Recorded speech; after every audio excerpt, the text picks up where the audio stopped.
Welcome to Anime Dimension, where we explore the mysteries, theories, and hidden history of the anime world. Today, we're going deep into one of the biggest mysteries in One Piece, the Void Century. What if everything we know about the Void Century is backwards? What if Joy Boy and Emu weren't always enemies? What if 800 years ago, they actually fought on the same side? Because there was someone even more dangerous than Emu. Someone whose ambition threatened the entire world. Davy D. Jones. Chapter 1.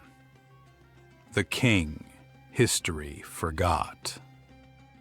Go back more than 800 years. Before the world government. Before the empty throne. Before the celestial dragons ruled from Mary Joa. The world was divided between powerful kingdoms, including the mysterious Ancient Kingdom. But imagine that another power was rising, a ruler whose ambition threatened everyone. Davy D. Jones. The name Davy Jones already exists within the legends of the One Piece world, particularly through the Davy Back fight. But what if that legend is only a distorted memory of something much bigger? What if Davy Jones wasn't originally remembered as just a pirate? What if he was a king? A ruler so powerful that kingdoms which normally considered each other enemies were forced to unite against him. Perhaps Davy Jones possessed advanced technology. Perhaps he controlled an unbelievable devil fruit. Perhaps he possessed weapons capable of destroying entire kingdoms. Whatever his power was, his ambition could have been terrifyingly simple. One world, one throne, one king. Davy D. Jones. And stopping him may have required two people we now think of as destined enemies, Joy Boy and Emu. Chapter 2. When Joy Boy and Emu fought together. Today, everything about Joy Boy and Emu makes them seem like complete opposites. Joy Boy represents liberation. Emu represents control. So naturally, we assume they were always enemies. But what if they weren't? In this theory, Davy D. Jones became such an enormous threat that ideology temporarily stopped mattering. Joy Boy joined the war. Emu joined the war. And alongside them stood the rulers of the kingdoms that would eventually become known as the 20 Kings. Enemies became allies because they had something even worse standing in front of them. Davy D. Jones. Imagine the scale of that war. Ancient technology, devil fruits, massive armies, weapons capable of permanently changing the geography of the world. And at the center of everything stood three legendary figures. Davy D. Jones, Joy Boy, Emu. Eventually, if this theory is correct, the Alliance achieved the impossible. Davy D. Jones fell. The world had been saved. But defeating the enemy may have been the easy part, because now came a much more dangerous question. Who would control the world they had just saved? Chapter 3. The Birth of the World Government. After witnessing what one powerful ruler could do, the 20 kingdoms may have reached a conclusion. The world could never be allowed to face another Davy D. Jones. So they formed an alliance, an organization designed, at least publicly, to prevent any single ruler from controlling the world. That alliance would become the World Government. And perhaps, at first, even Joy Boy supported the idea. But there may have been one fundamental disagreement. Joy Boy may have imagined a world where independent nations cooperated while remaining free. Emu may have imagined something very different. A world where peace existed because someone stood above everyone else. Someone who controlled the system. Davy D. Jones had wanted to conquer the world openly, but perhaps Emu realized there was another way. Control it from the shadows. And with Davy D. Jones gone, there was only one person left standing in Emu's way. Joy Boy. Chapter 4. The Betrayal of Joy Boy. This may have been the moment that truly created the world we know today. After fighting beside Joy Boy, Emu betrayed him. And in this theory, Emu wasn't alone. The rulers who had fought beside Joy Boy turned against him as well. Suddenly, Joy Boy wasn't fighting one enemy, he was fighting an entire alliance. And that could offer a possible explanation for one of the greatest mysteries of the Void Century. How did Joy Boy lose? Maybe the answer was betrayal.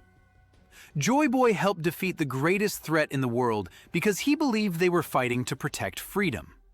But once Davy D disappeared, the Alliance no longer needed Joy Boy.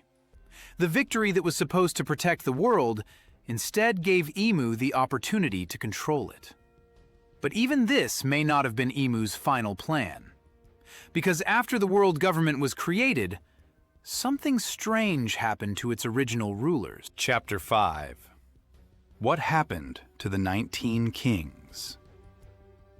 The world government was founded by the rulers of 20 kingdoms.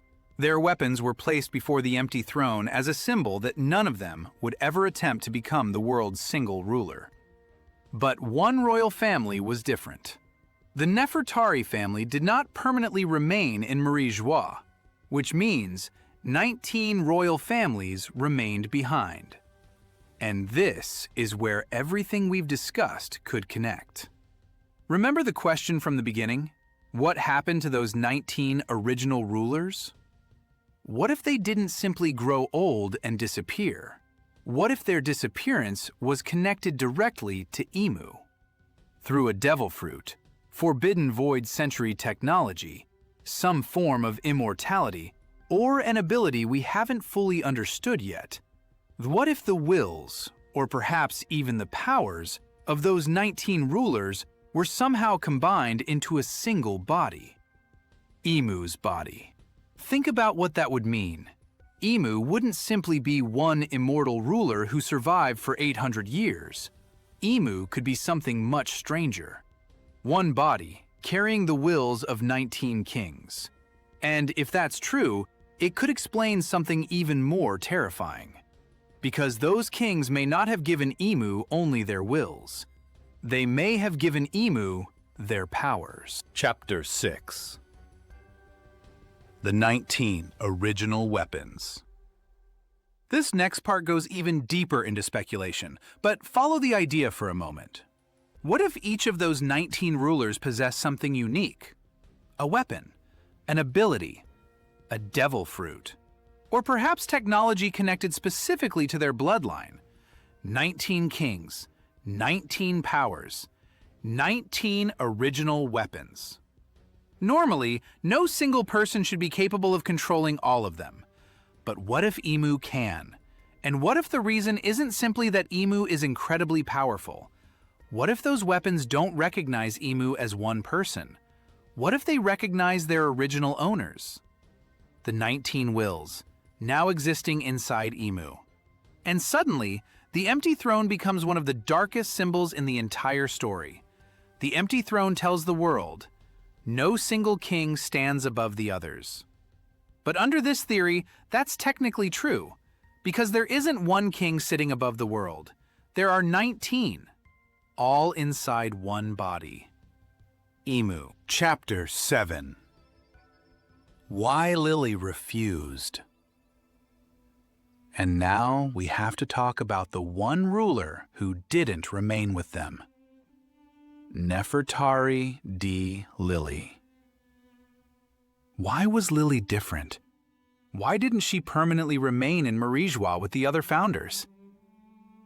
Under this theory, there could be a terrifying explanation. Maybe Lily discovered what Emu was planning. Perhaps Emu intended to combine the original rulers, or their wills and abilities, into a single existence. Maybe the other 19 agreed. Maybe they were manipulated. Or maybe they didn't understand what was actually going to happen. But Lily refused. She left.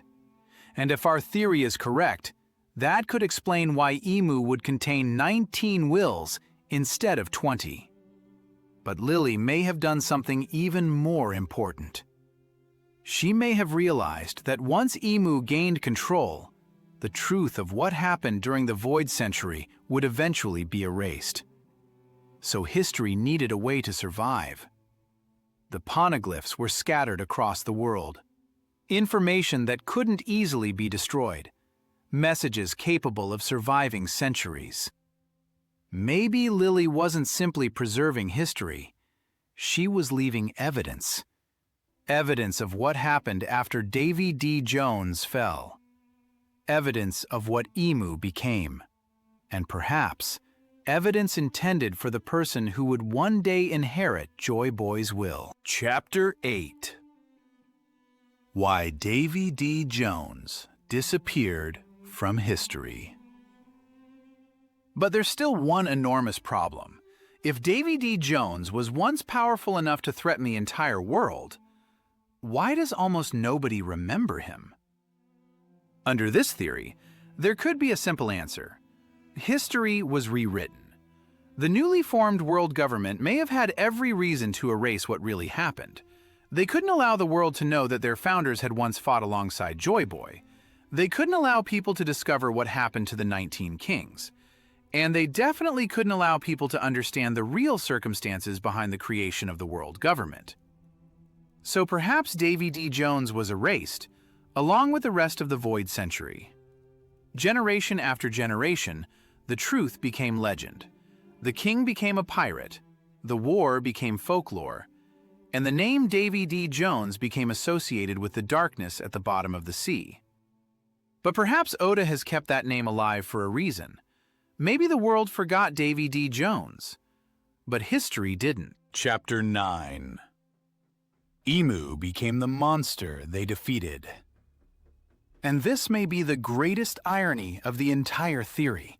Joy Boy and Emu fought Davy D. Jones because one ruler wanted to place the entire world beneath himself. They defeated him, but afterward, Emu created the same kind of world they had supposedly fought to prevent. Davy D. Jones wanted domination. Emu created control. Joy Boy wanted freedom, and when Joy Boy finally realized what was happening, it may already have been too late. The alliance that helped him defeat Davy D. Jones had turned against him. The world government rose. The truth disappeared, and Joy Boy lost.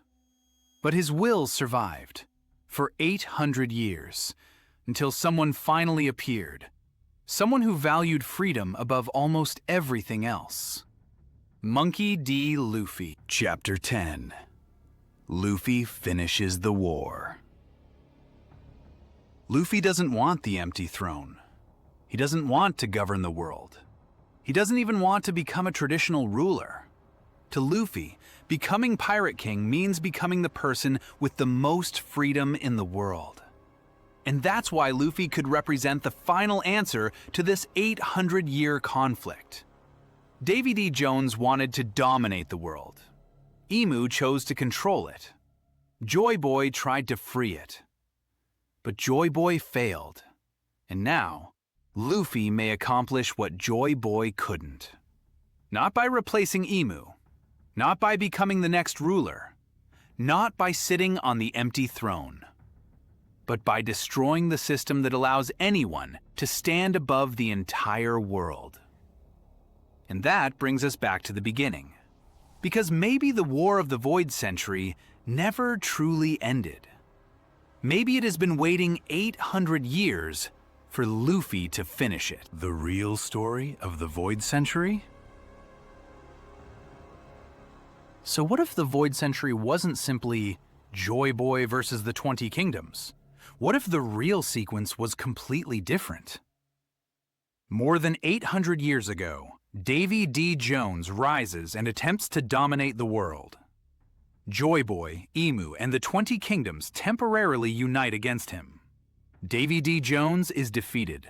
The world government is created. But Joy Boy and Emu disagree about what the new world should become.